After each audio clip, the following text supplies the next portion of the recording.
भारत दल ने इस प्रेस कॉन्फ्रेंस का आयोजन hotel Radisson Blu Jammu Narwal में किया है।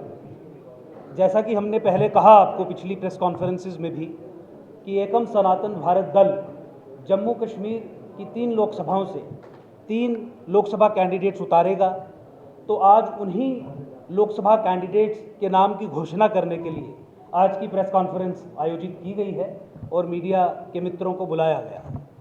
आप जानते ही हैं कि इलेक्शन कमीशन ऑफ इंडिया ने कुछ समय पहले ही बांसुरी, ठाकुर जी की, भगवान कृष्ण की बांसुरी इलेक्शन सिंबल एकम सनातन भारत दल को दिया, जो एक कॉमन सिंबल है। और पूरे भारतवर्ष में एकम सनातन भारत दल के जितने भी कैंडिडेट्स खड़े होंगे 23 राज्यों में उन्हें बांसुरी कॉमन सिंबल दिया जाए। एकम सनातन भारत दल के कैंडिडेट चयन की प्रक्रिया पूरे देश में चल रही है, पहले भी चल रही थी।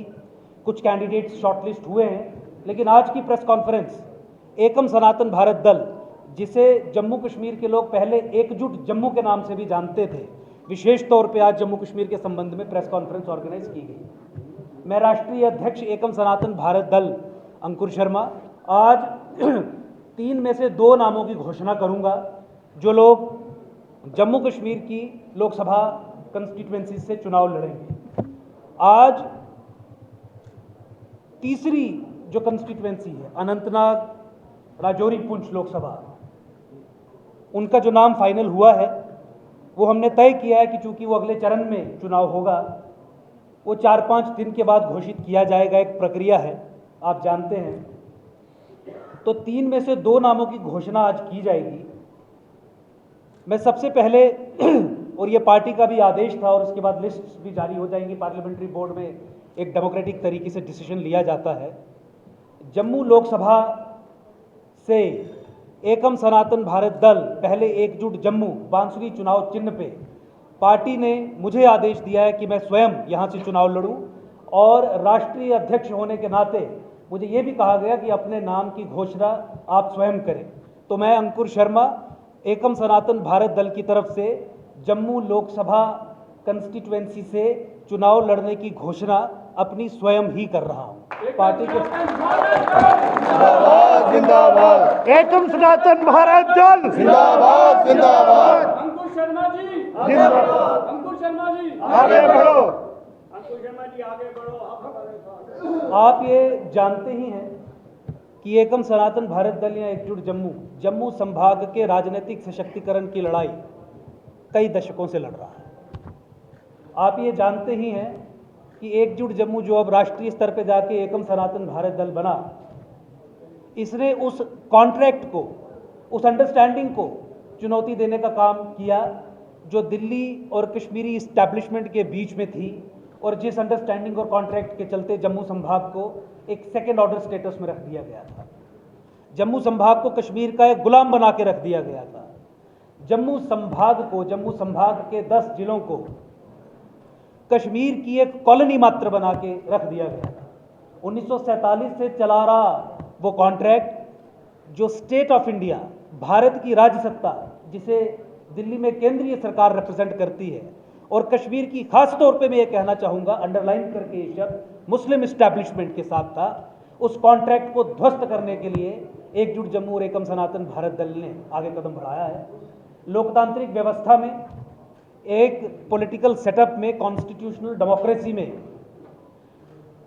राजनीति के माध्यम के अलावा दूसरा कोई माध्यम नहीं है कि आप नीतियों में परिवर्तन ला सकें। राजनीति के माध्यम के अलावा दूसरा कोई माध्यम नहीं है कि आप व्यवस्था में परिवर्तन ला सकें। उसी व्यवस्था परिवर्तन के लिए, राजनीति में बदलाव लाने के लिए एकम सनातन भारत दल एक रीजनल, अब पैन इंडिया नेशनल, आइडियोलॉजिकल, वैचारिक विकल्प बन के आपके सामने उभरा है। और आज जम्मू संभाग के लोगों की दिलों की वो आवाज़ कि हमें विकल्प चाहिए।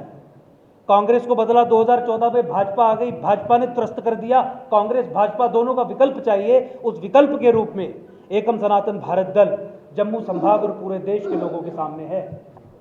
जम्मू संभाग के लोगों से यह अट्टहास किया जाता था, मजाक उड़ाया जाता था, सवाल पूछा जाता था कि तुम हमें वोट नहीं दोगे तो किसे दोगे। आप जानते हैं भाजपा ने लगातार ये कटाक्ष जम्मू संभाग के लोगों पे किया है। तुम्हारा हम करें कुछ या ना करें, तुम क्या करोगे। डेली वेजर्स हों, कॉन्ट्रैक्चुअल लेबरर्स हों, कॉन्ट्रैक्चुअल अरेंजमेंट पे सरकारी दफ्तरों में काम करने वाले लोग हों, एमजी नरेगा के एम्प्लॉयज़ हों, हमारे वीडीसीज हों, वीडीजीसीज हों, एसपीओज हों, 10+2 लेक्चरर्स हों, पीएचई के डेली वेजर्स हों, पीडीडी के भी कुछ डेली वेजर्स हों, कॉन्ट्रैक्चुअल एडहॉक तमाम कैटेगरीज के लोग हों, एजुकेशन डिपार्टमेंट में हमारे कुक्स हों, जितने भी लोग हैं, जितने भी एडहॉक कॉन्ट्रैक्चुअल अरेंजमेंट पे हैं, उनसे भी ये मजाक किया जाता था कि तुम्हें रेगुलराइज नहीं करेंगे तो तुम्हारा क्या होगा, तुम क्या कर लोगे, तुम्हें हमें वोट देने के अलावा क्या चाह। और जम्मू कश्मीर में सेंटर ऑफ पावर कश्मीर को बना के सब कुछ कश्मीर को सौंपना, डिलिमिटेशन भी एंटी जम्मू सेंसिस के आधार पे करवा के सत्ता की कमान बागडोर कश्मीर को सौंपना और फिर जम्मू पे हंसना कि तुम क्या कर लोगे। आज उसी का जवाब देने के लिए हमने अपने कंधों पे ये जिम्मेवारी उठाई कि एक विकल्प बनाने का काम करेंगे। और जिस तरीके से समाज में हमारी एक्सेप्टेबिलिटी बन रही है,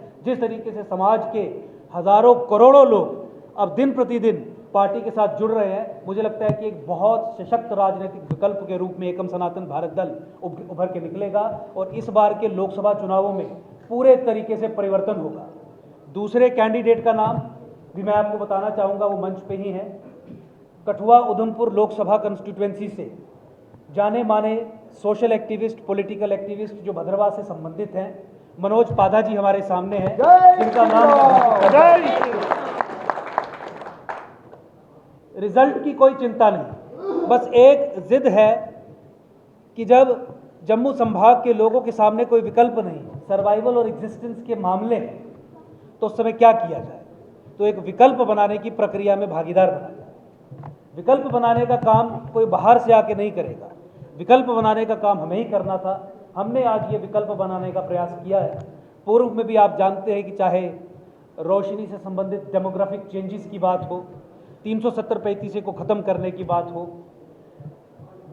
तमाम कश्मीर बेस्ड पॉलिटिकल पार्टीज जिन्होंने जम्मू संभाग के खिलाफ नीतियां बनाई, उन नीतियों को ध्वस्त करवाने की बात हो, रसाना केस पे सीबीआई इंक्वायरी से संबंधित जो पॉलिटिकल और लीगल मूवमेंट चली उसमें पार्टिसिपेशन की बात हो, हमेशा से एकजुट जम्मू, अब एकम सनातन भारत दल के कार्यकर्ता स्वयं मैं प्रथम पंक्ति में आपको दिखे थे जो जम्मू संभाग के लिए काम कर रहे हैं। तो उसी पृष्ठभूमि में आज मुझे आपको ये बताते हुए फिर से पुनः बहुत हर्ष हो रहा है कि आधिकारिक तौर पे हमने कैंडिडेट्स घोषित कर दिए हैं।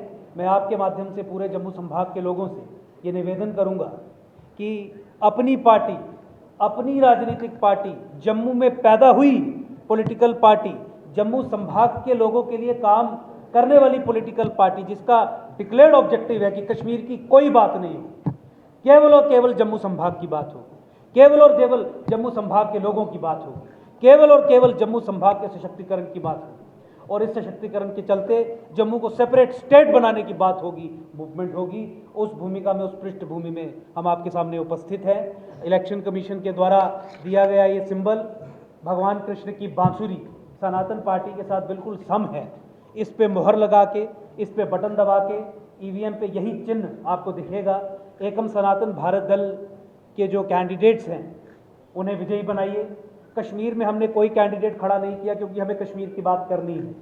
हमने जम्मू संभाग की 3 लोकसभा कंस्टिट्यूएंसीज में 3 कैंडिडेट्स खड़े किए, 2 की घोषणा हो गई है, तीसरे की घोषणा 4-5 दिन हफ्ते में हो जाएगी।